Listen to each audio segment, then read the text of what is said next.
और मैं आज हाजिर हूँ एक बेहतरीन सी टॉपिक को लेकर के जिसमें हम लोग बात करेंगे कि लिविंगनेस होती क्या है। आज जो हमारी बातें होंगी वो होगी लिविंगनेस पे। जब हम लोग पूछ रहे होते हैं ना बच्चे से कि लिविंगनेस होता क्या है, तो बोल रहे होते हैं कि सर जो लिविंगनेस होते हैं वो ग्रोथ कर रहे होते हैं या तो फिर वो रिप्रोडक्शन कर रहे होते हैं। जबकि क्लास 11th की जो एनसीईआरटी है वो बोल रही होती है कि ग्रोथ और जो रिप्रोडक्शन है ना, ये दोनों के दोनों डिफाइनिंग फीचर नहीं है, यानी कि लिविंगनेस का डिफाइनिंग फीचर नहीं है। तो हमें जानना है कि दरअसल लिविंगनेस होता क्या है।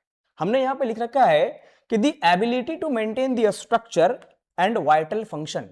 The ability to maintain the structure, मैं बात कर रहा हूं जरा सा इस स्ट्रक्चर की बात कर रहा हूं, and vital function, and vital function, the ability to maintain the structure and vital function. अब हमें समझना है कि इसकी अर्थ क्या होती है। इसकी अर्थ समझिए क्या होता है। बोला जा रहा है कि स्ट्रक्चर और वाइटल फंक्शंस को मेंटेन बनाए रखने की जिसमें एबिलिटी होती है, जिसमें क्षमता होती है ना, वही लिविंगनेस होता है। अगर मैं देसी भाषा में बोलूं ना, तो मैं ये कह सकता हूं कि जो अपने दम पे इस स्ट्रक्चर और इस स्ट्रक्चर में जो वाइटल फंक्शंस है वो वाइटल फंक्शंस को मेंटेन कर ले, वही जिंदा है, वही लिविंगनेस है। अब थोड़ा सा और समझना है कि आखिर इस स्ट्रक्चर को मेंटेन कैसे रखेंगे। स्ट्रक्चर को मेंटेन करने के लिए बताया जा रहा होता है ना कि हमारे जो प्रोटोप्लाज्म है ना, उस प्रोटोप्लाज्म का अपना एक ऑर्गेनिक कॉन्स्टिट्यूएंट होता है। प्रोटोप्लाज्म का क्या होता है? ऑर्गेनिक कॉन्स्टिट्यूएंट होता है। और प्रोटोप्लाज्म की जो ऑर्गेनिक कॉन्स्टिट्यूएंट होता है वो टोटल 4 होता है। नंबर 1 पे अगर मैं कहूं तो होता है कार्बोहाइड्रेट, दूसरे नंबर पे होते हैं फैट, तीसरे नंबर पे होते हैं प्रोटीन और चौथे नंबर पे होते हैं न्यूक्लिक एसिड। अब बात यह आती है कि ये कार्बोहाइड्रेट हो या फिर फैट हो या फिर प्रोटीन्स हो या फिर न्यूक्लिक एसिड हो, ये ओवरऑल मिल कहां से रहे होते हैं? ये मिल रहे होते हैं हमें फूड से। ये जो हम लोग खा रहे होते हैं ना, चावल हो या दाल हो या रोटी हो या सब्जी हो या कचौड़ी हो या पकौड़ी हो या समोसे हो, ये चॉप है, इन सारी चीजों से ओवरऑल हमें मिल क्या रही होती है? इन सारी चीजों से हमें ओवरऑल मिल रही होती है कार्बोहाइड्रेट, फैट, प्रोटीन। अब यहां पे देखिएगा जरा सा, ये carbohydrate, fat, protein, nucleic acid जो होता है ना, ये ओवरऑल हमें मिल रहे होते हैं कहां से? तो फूड से। और हमें मालूम होनी चाहिए कि फूड जो होता है ना, इसको हम लोग यूज कर रहे होते हैं as a source of energy. यानी कि अगर मैं कहूं आपसे कि बताओ कि भाई ऊर्जा का जो स्रोत है, ये ऊर्जा का स्रोत कौन है? तो ऊर्जा का स्रोत है फूड। तो ये बाकायदे हमें ये समझनी चाहिए कि हमें फूड को जो है वो टाइम टू टाइम लेनी है।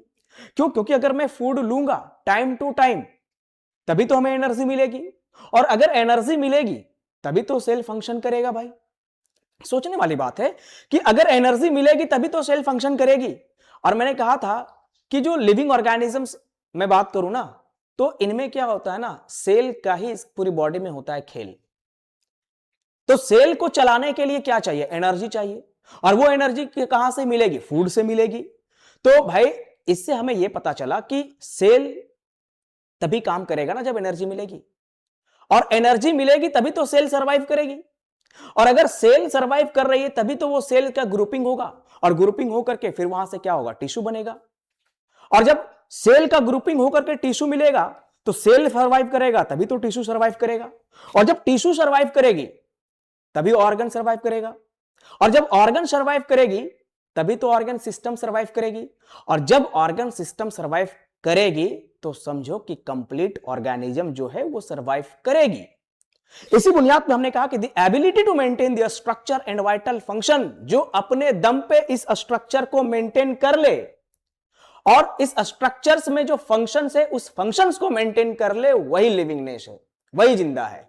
यहां पे आप समझिए कि वाइटल फंक्शंस में जो कह रहा हूं ना, यहां पे कहानी अलग है भाई साहब। वाइटल फंक्शन की अगर मैं बात करूं तो जरा सा एनिमल के केस में बात करूं तो कुछ अलग होता है, और प्लांट के केस में बात करूं तो वहां पे वाइटल फंक्शन जैसे कि फोटोसिंथेसिस होती है। अब यहां पे हमें समझिए कि जरा सा मैं एनिमल के केस में बात कर रहा हूं कि भैया वाइटल फंक्शंस किसको कह रहे होते हैं? दैट मींस कि ये एक एसेंशियल फंक्शंस है ये लाइफ का। यानी कि वाइटल फंक्शंस उसे कहे जा रहे होते हैं जो लाइफ के लिए काफी एसेंशियल है। यानी कि जीवों को जो है ना वो जीवित रहने के लिए बताया जा रहा होता है कि एसेंशियल फंक्शंस को परफॉर्म करना हो रहा होता है। और ये इसेंशियल फंक्शंस ऑफ लाइफ की अगर मैं बात करूं तो ये ओवरऑल कितने हैं, तो ये 4 होते हैं। नंबर 1 पे हमने लिख रखा है न्यूट्रिशन, लोग इसी को हम लोग हिंदी में बोल रहे होते हैं पोषण। एक पढ़ रहे होंगे आप डाइजेशन, डाइजेशन मतलब कि पाचन। एक है यहां पे ट्रांसपोर्टेशन या फिर वहन, इसको हम लोग हिंदी में बोलते हैं। रिस्पायरेशन, श्वसन बोलते हैं इसको हिंदी में। और एक है हमारा एक्सक्रीशन, बोले तो उत्सर्जन। और ये इसेंशियल फंक्शन या फिर वाइटल फंक्शंस जो है वो कितने हैं, टोटल 5 है। वो आपने सुना होगा ना कि जीवों को अगर जिंदा रहना है तो वाइटल फंक्शंस को भी मेंटेन करके रखना होता है।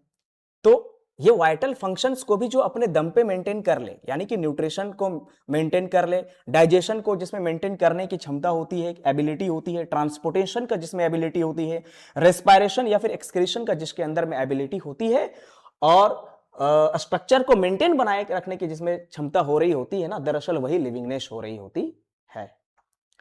हमें उम्मीद है कि आपको ये चीजें समझ में आई होगी, और जब समझ में आई होगी तो हमें कमेंट में जरूर बताएं। Thank you.